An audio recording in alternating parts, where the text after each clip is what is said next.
Kalau praktek tuh praktek kuliah ya, tapi aku belum praktek jadi konselornya. Jadi konselornya nanti setelah lulus ya. Tapi sekarang udah mulai praktek, udah mulai belajar untuk konselingin anak-anak.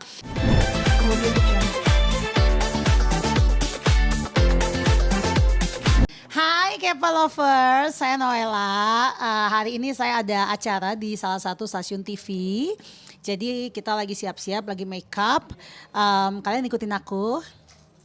Untuk tahu nanti aku nyanyi apa aja, atau kalian mau kepo dengan baju apa yang aku pakai, kalian mau kepo stylist saya siapa tuh, lagi cakep banget di situ dia tuh, udah disiap-siapin apa yang mau dipakai, boleh ikutin aku, oke? Iya, aman saja mau ngapain, aku ngapain duit, wawancara kayak gini. Oh gitu? Iya, dibikin lucu banget. Dia lagi viral sini. Wah, boleh juga. Coba deh. Siapa namanya? Sandi Mante. Sandi Manti. Iya, mantap tuh. Si Sandi tuh lucu. untung kalau ladies paling beruntung kalau kau terima suatu saat isi kandung Iya. sio paling manis saat pakai gaun kakak saya mau sombong tapi tong kawin naik Nah, gaun jadi karonya. Sampai. cinta di belis kau tahu aman saja kakak yang tangkis bebek jawab saja kau gantung sabulat tabrak bijak kau patung untung kau ladies paling beruntung kalau kau terima suatu saat isi kandung sio iya Dulu sih, tapi sekarang enggak. Ini pakai boy. Sekarang mah nggak bisa. Sekarang kayaknya enak gitu.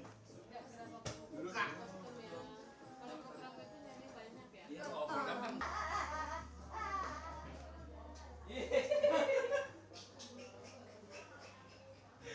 Lebih itu ya. Iya, ekspresif sama. Yang di dalam ya. Ngedowo. Yang di dalam. Kita masuk persekutu. Ini aku nggak bisa dekat, maaf sorry. Takut aku. Oh ya, oke. Yang ini ya, pelaku. Oh ini kan pelakunya. Pelakunya, rescuer penolong, victim itu korban. Lalu kita masuk ke obatnya. The empowerment, D-nya apa ya? The empowerment diet itu Bukan dia aja, Mama. dari Kirim tapi.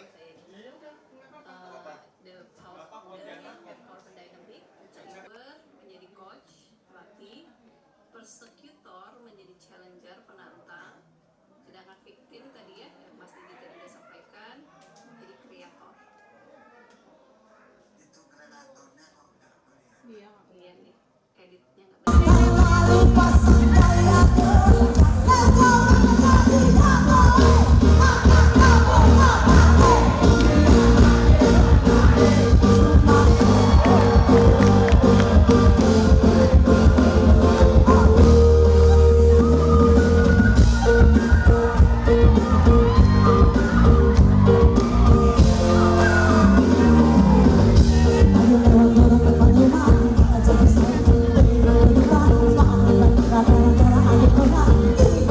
Sibuk, oke. Kesibukan yang pertama masih nyanyi, masih manggung. 2 tahun terakhir kesibukan yang baru bertambah adalah menjadi mahasiswa. Jadi sibuk kuliah, karena aku sekarang udah semester 5, aku udah praktek ke lapangan, kemarin ke SD, ketemu sama anak-anak, sama guru. Aku kuliah counseling, jadi aku ketemu sama anak, ketemu sama guru, ada wawancara, ada observasi, ya. Udah mulai kesibukan kuliah anak-anak semester 5 yang udah mulai praktek gitu ya. Terus lalu kesibukan lainnya aku juga aktif pelayanan di gerejaku dan juga di Bekasi. Ya, dan juga kesibukan lainnya adalah masih produktif memproduksi lagu ya. 2 minggu lagi aku ketemu sama tim songwriting aku dan produser aku untuk kita duduk mau buat lagu baru lagi, dan dalam waktu dekat juga akan keluarin single. Banyak ya kesibukannya. Masih padat banget. Puji Tuhan, puji Tuhan, puji Tuhan. Kak, sibuk kuliah gitu kan? Ya, Jurusan apa sih?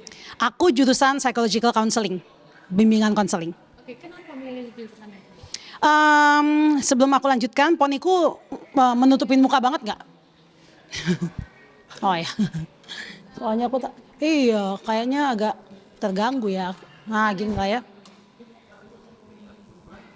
Oke segini aja ya. Oke, there you go. Let's go. Oh ya, aku soalnya tadi ngelihat kalian aja susah. Nah, gini ya. Oke. Oke. Ya. Oke. Sip.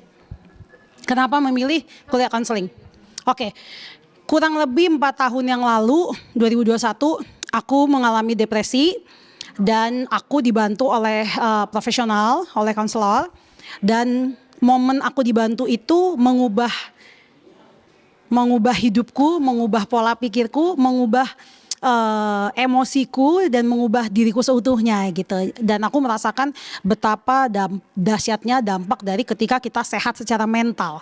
Ya. Nah, 2023, 2 tahun kemudian, aku rasa itu calling kali ya, panggilan gitu ya. Aku pengen jadi konselor dengan harapan orang-orang seperti aku yang mengalami depresi, yang waktu itu aku sangat bingung, hilang arah, nggak tahu mau ngapain dalam hidup. Itu aku bisa bantu mereka karena aku udah lebih dulu gitu melalui itu. Jadi, sebenarnya jadi konseling itu panggilan kali ya, it's a calling ya. Kak, kalau boleh tahu apa penyebab dari mungkin aku hilang arah kan dirimu sudah jadi pemenang idol gitu.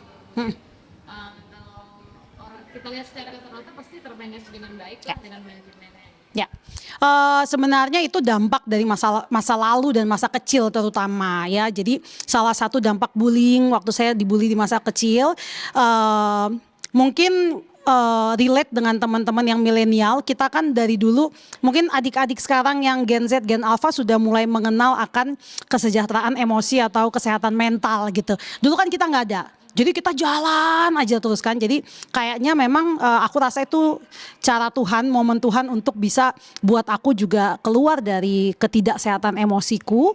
Sehingga ada beberapa kejadian yang memicu, men-trigger ya hal-hal yang terjadi di masa lalu. Jadi aku jadi banyak sekali nggak sehatnya keluar. Tapi justru itu adalah salah satu titik terendah dalam hidupku. Justru dari situ saya melihat Tuhan kerja untuk saya bisa bangkit lagi. Saya bisa bantu diri saya bisa mencari pertolongan, get help ke profesional, ya. Lalu malah dari situ saya merasa saya jadi Noella yang jauh lebih baik secara dalam diri saya gitu. Dibully apa Kak? Waktu kecil, saya kan satu-satunya orang Papua yang waktu itu saya sekolah di Jawa. Jadi di satu sekolah Jawa itu ya kebanyakan teman-teman saya kulit putih dan rambut lurus. Saya satu-satunya anak Papua yang berkulit coklat dan rambut keriting.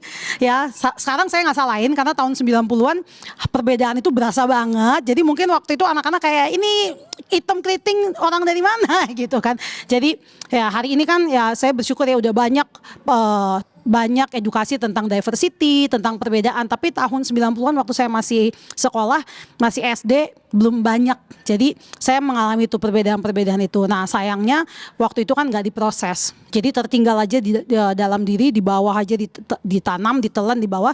Dan 2021 itu momennya banyak banget ketidaksehatan keluar gitu. Dan hari ini bangkit, thank God. Dan sudah praktek juga ya Kak? Kalau praktek tuh praktek kuliah ya, tapi aku belum praktek jadi konselornya. Jadi konselornya nanti setelah lulus ya. Tapi sekarang udah mulai praktek, udah mulai belajar untuk konselingin anak-anak. Kemarin juga kita praktek konseling keluarga gitu, deg-degan juga nggak kenal sama orangnya tapi bantu konselingin gitu. Aku sih enjoy banget. Aku tidak menyangka kalau ada bidang selain musik yang sangat aku nikmati, yaitu counseling. Kak, ngebagi goalnya nanti ke depannya seperti apa? Akan fokus untuk konseling menata hati banyak orang juga, atau mungkin goalnya akan dinyanyi juga, atau dua-duanya akan digolkan? Semuanya jalan. Karena hari ini semuanya jalan beriringan ya. Jadi saya punya mimpi. Saya tuh pengen nyanyi sampai akhir hayat. Itu mimpi saya. Ya, saya punya mimpi, saya pengen kayak Oma Titik Puspa, sampai oma-oma beliau masih nyanyi kemana-mana gitu. Ya, tapi juga di satu sisi ternyata saya punya panggilan membantu orang-orang juga. Nah, jadi ini bukan satu hal yang akan ditinggalkan, satu hal yang lainnya ditinggalkan, enggak. Tapi ini hal yang saya rasa saya bisa jalanin semuanya bareng-bareng. Ya, memang agak ngos-ngosan karena mungkin teman-teman tadi lihat saya sambil make up, sambil kuliah, sambil macam-macam deh. Tapi untungnya mungkin karena saya enjoy ya. Jadi semuanya terasa mudah aja dijalanin. Manage sendiri semua itu? Ya, manage sendiri. Gereja juga? Betul. Saya juga gereja, saya juga aktif sekali. Saya staff juga di gereja. Jadi, Ya puji Tuhannya sih saya juga dibantu ya, ada advisor juga di gereja yang bantu saya, bisa arahkan saya ya how to make a priority dalam hidup saya. Jadi semuanya bisa, puji Tuhannya bisa jalan beriringan. Oke, pernah ada kendala nggak sih Kak selama menjalani itu semua, banyak aja ujian atau cobaan yang aduh pengen mati aku banyak banget ya gitu. Pernah ngalamin hal itu? Ya, tentu saja ya. Ada masanya capek, ada masanya lelah. Kalau keadaan lagi hektik banget, wah saya bisa dari pagi ketemu, tengah malam paginya udah jalan lagi gitu ya. Jump in, keluar kota, keluar negeri, wah kemana-mana gitu.